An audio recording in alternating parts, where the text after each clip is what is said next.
ఆలోచిస్తూ ఉంటాం, ఈ పనులు చేస్తూ ఆలోచిస్తూ ఉంటాం.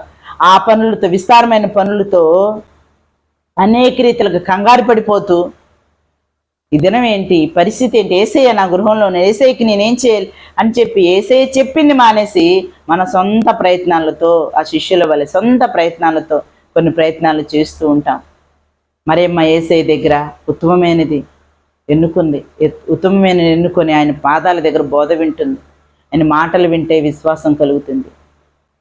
దేవుని సన్నిధిలో ప్రార్థన చేస్తే మన చింత యావత్తులని తీసివేసి మేలుని కలగచేసే దేవుడు, మన అడగక ముందే మన అవసరాలు తీర్చే దేవుడు, మన అక్కరగా ఉన్న ఆయనకి సమస్తమును తేటగా తెలియపరుస్తూ ఉన్నాయి.